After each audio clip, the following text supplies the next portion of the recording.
Hello everyone! Ang letter for today na babasahin ko ay tungkol sa isang single mom na disgrasyada. Dear MMO, ako ay isang single mom. Mapagmahal naman ako pero ako ay naging single mom. Ipinanganak ako sa Mindoro subalit ako ay lumaki sa Mindanao. Miss MMO, tawagin mo na lang ako sa pangalang Ninya na isang disgrasyada. Paano ko nasabi? Ganito po kasi ang kwento ng aking buhay. Bata pa lang ako ay naranasan ko na ang kahirapan sa buhay. Kami yung tinatawag na isang kahig, isang tuka. Isa lamang magsasaka ang tatay ko at tumutulong naman ang aking ina sa aking ama. Kami ay 6 na magkakapatid at ako ang panganay. Dahil sa dami naming magkakapatid, ay hindi sapat ang kinikita ng magulang ko na tustusan ang aming pangangailangan tulad ng pagkain at pag-aaral namin. Grade 6 lang ang natapos ko. At dahil nga mahirap lang kami, ako ay maagang nagtrabaho. Ako ay namasukan bilang isang kasambahay.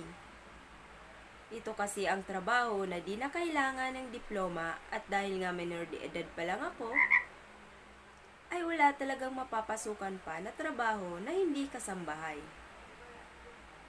Dahil hindi sila tumatanggap ng minor de edad. Napunta ako sa isang pamilya na may kaya akong tawagin. 2 kaming kasambahay doon, merong naka-assign na mag-aalaga sa bata at ako naman ay nakatoka sa paglalaba at paglilinis ng bahay. Miss MMO, dito nga po nagsimula ang pagiging disgrasyada ko. May 3 anak ang aking amo, isang lalaki at 2 babae. 25 years old na ang anak na lalaki ng aking amo. At siya ang pangalawa sa magkakapatid. Macho at gwapo itong lalaki na ito. At dahil doon, ako ay nagka-crush sa kanya. Araw-araw ay maaga siyang gumigising para mag-gym. At ako naman ay maagang gumigising para maglinis ng bahay at maglaba pagkatapos. Lagi kaming halos magkasabay kung gumising Miss MMO. At dahil nga crush ko siya ay hindi ko mapigilang mapasulyap sa kanya palagi. Nagpatuloy ang ganitong senaryo ng mga 1 buwan. At pagkatapos nun, Miss MMO, parang napansin ko na unti-unti na rin siyang nagkakagusto sa akin. Ewan ko ba at biglang parang nagkaintindihan na lang bigla ang aming mga damdamin. Dumaan pa ang mga araw at lagi niya na akong kinakausap. At dahil nga ay nagkakagusto na rin siya sa akin, ay may kakaiba na rin sa kanyang pagtrato sa akin. Niligawan niya ako, Miss MMO. At dahil nga crush ko siya, dati pa, ay di nagtagal ay sinagot ko na rin siya. Walang nakakaalam na kami ay magjowa na. Dahil magagalit at di papayag ang kanyang mga magulang. Patagulang ang aming relasyon, Miss MMO. Dumaan ang mga araw at nangyari sa amin. Nasundan pa yun ng nasundan ng maraming beses. Hanggang sa Miss MMO. Isang gabi na kumakain ako ay bigla na lamang ako walang gana kumain. At yung nilutong ulam ay biglang ang pangit ng lasa. Hindi ko gusto pati yung amoy. Pero dahil nga yun ang ulam namin, ay pinilit kong kainin yun. At dahil doon ay isinuka ko lang din naman ang mga pinagkakakain ko at nilunok ko. Mariusip talaga, Miss MMO, ang sama talaga ng pakiramdam ko.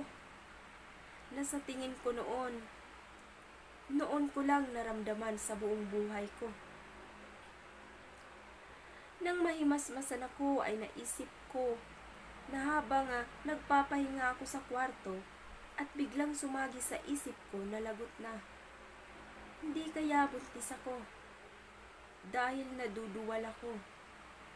Bumangon ako sa aking pagkakahiga at lumabas para bumili ng pregnancy test. Patago ko itong binili at itinago ko muna sa aking damitan. Kinaumagahan, maagang maaga, ay excited akong nagpiti. Dahil yun ang advice ng aking midwife na pinagbilhan, kaya sinunod ko naman. Sobrang kinakabahan ako, Miss MMO. Habang ginagawa ko ang pagpipiti, at makalipas ang ilang segundo, at heto na, para akong binuhusan ng mainit na tubig. Nang makita kong unti-unting lumilitaw ang pangalawang linya sa pregnancy test na nabili ko. Miss MMO, hindi ko alam kung ano ang gagawin ko. At natagpuan ko na lang ang sarili ko na tumutulo ang luha sa aking mga mata. Iyak ako ng iyak. Marami akong iniisip dahil ako lamang ang inaasahan ng aking mga kapatid na tutulong sa kanila para makapagtapos ng pag-aaral. Paano na, Miss MMO? Yun ang sumagi sa aking isipan habang wala pa rin akong tigil sa kakaiyak. Itinago ko yon sa lahat. Itinago ko sa kasama ko at sa amo ko. Dahil natatakot ako na baka palayasin ako, sana ko pupulutin. Sa bahay namin na wala ding makain, wala ding nagpo-provide, kaya takot ako umuwi sa amin. At mauwi lang sa wala ang aking pinaghirapan. Maayos na akong sumasahod dito buwan-buwan, Miss MMO. Kaya hindi pwede na basta ako aalis dito. Lumipas nga ang 4 na buwan at lumaki na ang aking tiyan. Payat lamang ako kaya di halata ang aking tiyan. Miss MMO, dahil nga po hindi ko na talaga maitatago pa ang paglaki ng aking tiyan, ay nagdesisyon akong magpaalam at magbakasyon muna sa aming bahay. At hindi naman nagdalawang isip na pumayag ang aking amo. Dumating na nga po ako sa bahay namin at nabigla ang aking nanay at tatay sa biglaan kong pag-uwi. Hindi ko sila na-inform kaya na-surprise talaga sila sa pagdating ko, Miss MMO. Hindi ko alam kung paano ko sasabihin sa magulang ko na ako ay buntis. Dahil nga ako lang ang kanilang inaasahan pagdating sa mga gastusin sa pag-aaral ng mga kapatid ko. Tahimik ako buong maghapon sa aming bahay. Sa unang araw ko, hindi sanay ang aking magulang na tahimik lang ako. Kaya pumasok siya sa kwarto. Pumasok sa kwarto ang aking nanay at nagtanong, "Anak, may dinaramdam ka ba? Hindi ka naman kasi ganyan kapag umuuwi ka, masayahin ka naman pero kakaiba ka ngayon.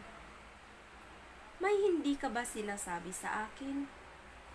Inisip kong hindi mo na ipagtapat kay mama, subalit hindi ako tinantana ng aking ina. Kinulit po ako ng kinulit hanggang sa tumulo na lang ang aking luha. Mas lalo pong kinabahan na ang nanay ko at biglang tumaas ang boses niya. At dahil doon narinig ng tatay ko na siya namang dahilan ng pagpasok na rin niya sa kwarto ko. Miss MMO, parang may 10 kabayong naghahabulan sa aking dibdib. Dahil sa kaba ko na kapag nalaman nila ang totoo, gusto kong maglaho sa kiniroroonan ko. Pero naisip ko na rin na sabihin sa kanila para matapos na ang kaba sa aking dibdib. Bahala na sa loob-loob ko. Handa na ako sa parusa kung anuman ito. Buntis ako, bigla kong sabi at natigilan parehas ang aking nanay at tatay. Parang nangihina ang aking tatay at nakita kong lumuluha ang aking nanay. Maya-maya pa'y naramdaman ko na lang ang isang napakalakas na sampal na dumapo sa aking mukha. At feeling ko, Miss MMO, Umikot ang buong paligid sa lakas ng sampal na natanggap ko. Tama na, Ernesto. Malakas na bulyaw ni Mama. Andiyan na yan, wala na tayong magagawa. Sino ba ang ama niyan? Paano mo nagawa sa amin to, anak? Iharap mo sa amin ang lalaking bumuntis sa'yo. Kailangan niyang panagutan yan. Nauutal man ako ay nagawa ko pa ring magsalita. Anak po ng amo ko ang tatay nito at hindi po nila alam na buntis ako. Ilang buwan na ba yan? Tanong ng aking nanay. 4 months na po, ma. Ano? Pasigaw na bulyaw ng aking tatay. Damuho ka talagang bata ka. At nakita ko na lang na dali-daling nagbihis ang tatay ko at umalis. Pinuntahan niya ang bahay ng amo ko, Miss MMO. Di ko na alam ang nangyari, subalit pagbalik niya ay galit na galit siya at maya-maya ay napaluha na lang sa isang tabi.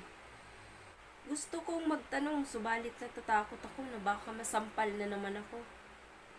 Kaya ang ginawa ko ay nagkulong ako sa aking kwarto at natulog na lang.